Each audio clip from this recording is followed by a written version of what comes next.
You are watching Rahinijar TV with Ilama Sayyid Abdul Basit Bukhari. نبی اکرم صلی اللہ علیہ وآلہ وسلم کے زندگی کے حوالے سے گفتگو جاری تھی. تو اب جوانی میں جب آپ نے قدم رکھا، عمر 25 برس ہو گئی، تو ایک اور تجارتی قافلہ شام کی جانب تیار ہوا. تو حضرت ابو طالب ان کو پریشانی لاحق ہوئی مال کی وجہ سے. آپ پریشان تھے تو آپ کہنے لگے کہ محمد بھتیجے، میں تنگ دست ہو گیا ہوں اور حالات بڑے مشکلات میں ہیں، تو اگر تم اجازت دو تو ختیجہ بنت خویلد سے میں بات کروں. اور وہ چونکہ حضرت ختیجہ جو ہیں ملکۃ العرب، یہ سب سے امیر ترین مالدار خاتون تھی، تو یہ جب بھی شام کی جانب قافلے جاتے تو ان میں سے کسی ایک شخص کو کچھ سامان دے کر بیچتی تھی، اونٹوں پر لدا ہوا. وہ وہاں پر فروخت کرتے تھے، جتنا پروفٹ ہوتا تھا وہ آ کر جمع کروا دیتے اور اپنا معاوضہ بھی، اجرت بھی لے لیتے. حضرت ابو طالب کہنے لگے کہ اگر آپ مجھے اجازت دیں جناب حضرت ختیجہ سے بات کی جائے. تو نبی اکرم صلی اللہ علیہ وآلہ وسلم نے فرمایا کہ اگر ختیجہ کو ضرورت پڑی تو وہ خود رابطہ کر لے گی. لیکن جناب حضرت ابو طالب حالات کافی مشکل تھے، تو انہوں نے خود جا کر بات کی. تو جناب حضرت ختیجہ الکبریٰ، آپ نے حضرت ابو طالب سے عرض کی کہ آپ اگر کسی اور کا بھی کہتے نا تو آپ اتنے اچھے انسان ہیں کہ میں اس کا بھی قبول کر لیتی، تو آپ تو اپنے بھتیجے جناب محمد پاک کے بارے میں کہہ رہے ہیں تو میں اس سے انکار نہیں کر سکتی.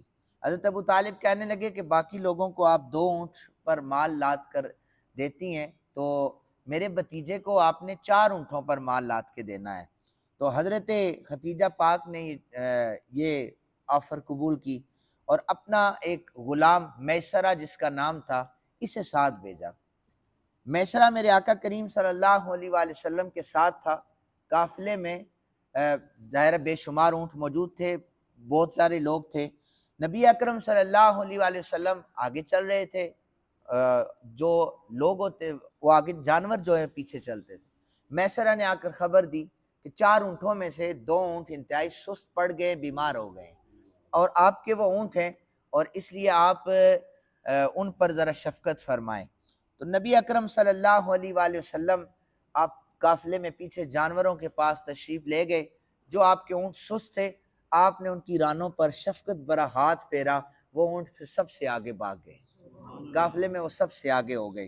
میسرہ یہ ساری چیزیں دیکھ رہا تھا کہ اونٹوں کی رفتار بھی تیز کرنی ہوتی تو جناب محمد پاک کو جا کر کہتے تو وہ ہاتھ پھیرتے، اونٹ بھی تیز ہو جاتے.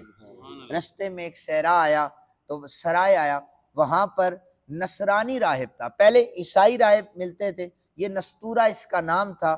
گرجے کے پاس قافلے نے پڑاؤ کیا، درخت کے نیچے میرے آقا کریم صلی اللہ علیہ وآلہ وسلم نے آرام فرمایا. نستورہ دوڑا ہوا آیا، کہنے لگا یہ جو درخت کے نیچے نوجوان 25 سال کا آرام کر رہا ہے، سائے میں بیٹھا ہے، اس کے ساتھ کون ہے؟ میسرہ آگے بڑھا، کہنے لگا میری مالکن حضرت ختیجہ کا سامان لے کر یہ نوجوان آئے ہیں، میں ان کے ساتھ ہوں. تو وہ کہنے لگا میسرہ تم دیکھتے ہو ان کی آنکھیں سرخ ہوتی ہیں؟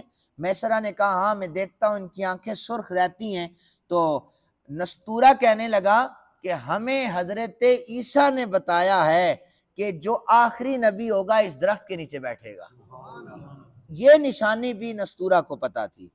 نستورہ دوڑا، اسے پتا تھا، دوڑ کر میرے آقا کریم صلی اللہ علیہ وآلہ وسلم کے قدموں کو بوسہ دیا، اور پھر اب اسے نشانیاں پتا تھی، قمیض مبارک کو اٹھایا، مہر نبوت کو بوسہ دیا، بوسہ دے کر کہنے لگا اشہد انک رسول اللہ النبی الامی الذی بشر بہ عیسیٰ، میں گواہی دیتا ہوں آپ اللہ کے سچے رسول ہیں، وہ نبی امی جس کی بشارت حضرت جناب عیسیٰ دے کر گئے.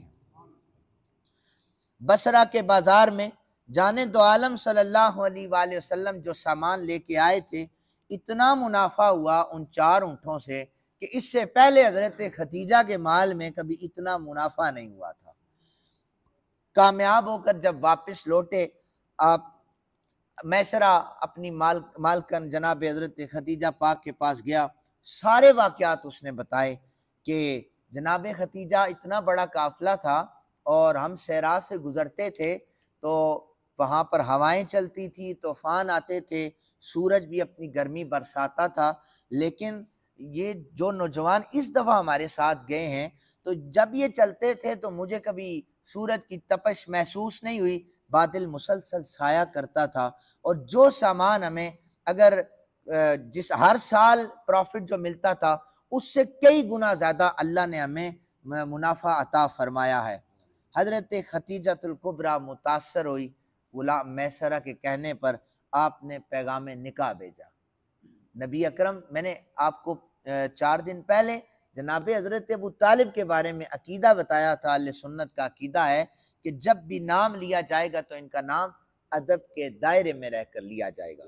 اب نکاح کا وقت آیا، جناب حضرت خدیجۃ الکبریٰ اور میرے آقا کریم صلی اللہ علیہ وآلہ وسلم کا نکاح، میں اس پر ڈیٹیل تو آگے بیان کروں گا، لیکن صرف اتنا سن لیں، میرے آقا کریم کے نکاح خان کا نام ابو طالب ہے۔ میرے آقا کریم کے نکاح خان کا نام کیا ہے؟ ابو طالب۔ اس لیے پھر عرض کر رہا ہوں، میرے سننے والے ان کے بارے میں اپنی زبان کو کنٹرول کر کے بولے، کیونکہ یہ میرے آقا کریم کے شفیق چچا ہے۔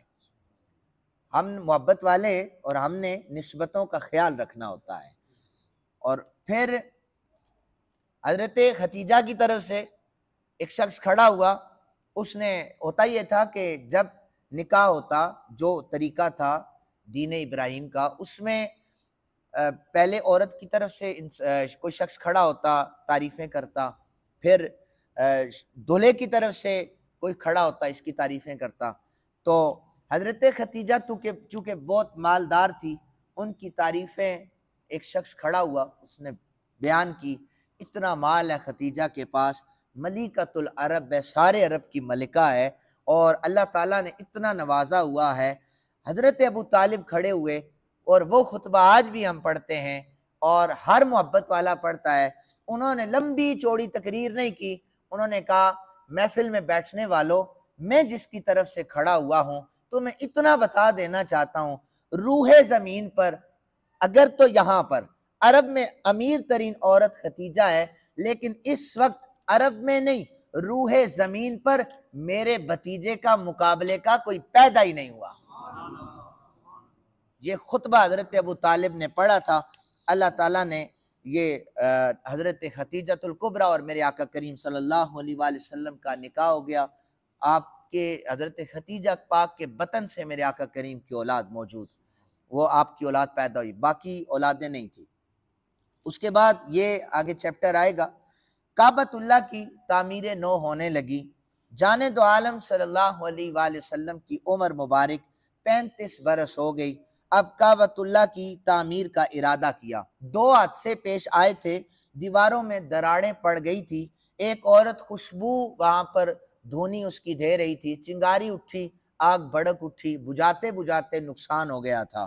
دوسرا یہ کہ ایک سیلابی بند ٹوٹا تھا، اس کی وجہ سے سیلابی ریلا آیا تھا، دیواروں میں دراڑیں پڑ چکی تھی، ان کو مکمل کرنا تھا۔ اب کعبۃ اللہ کی حفاظت ایک سانپ کے ذمے تھی، دیواروں کو جو بھی جا کر ہاتھ لگاتا وہ سانپ اسے کاٹنے کے لیے دوڑتا تھا، لیکن اس سانپ سے چھٹکارا پانا مشکل ہو چکا تھا۔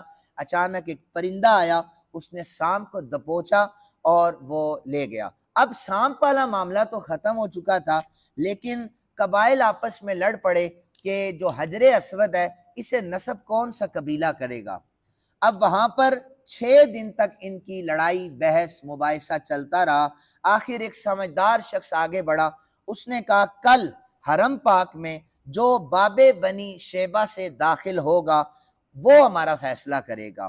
لوگ دوسرے دن انتظار کرنے لگے کہ اس دروازے سے کون انٹر ہوگا، اور اگلی جب صبح ہوئی لوگ انتظار میں تھے، کوئی سیانہ آئے گا، کوئی سمجھدار آئے گا۔ ان کی جو نگاہیں تھی قبیلے پر تھی کہ کون سا بڑا آئے گا آ کر فیصلہ کرے گا۔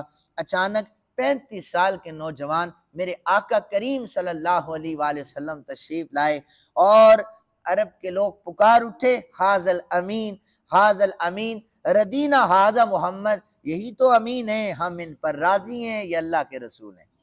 ابھی نبوت ملی نہیں تھی، لیکن اس وقت وہ سارے جانتے تھے کہ صادق بھی یہی ہیں، امین بھی یہی ہیں۔ جانے دو عالم صلی اللہ علیہ وآلہ وسلم نے خوبصورت فیصلہ فرمایا۔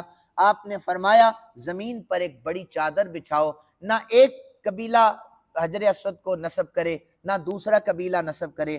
چادر بچھائی گئی اور حجر اسود کو اٹھا کر چادر پر رکھا، اور چادر پر رکھنے کے بعد جانے دو عالم صلی اللہ علیہ وآلہ وسلم نے فرمایا چاروں کونوں سے قبیلے اسے تھام لیں اور چاروں طرف سے اٹھا کر اوپر کریں۔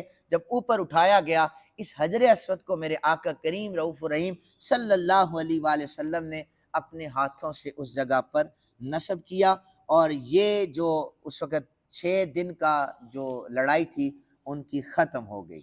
نبی اکرم صلی اللہ علیہ وآلہ وسلم نبوت سے پہلے بھی ایسے فیصلے صادر فرمایا کرتے تھے۔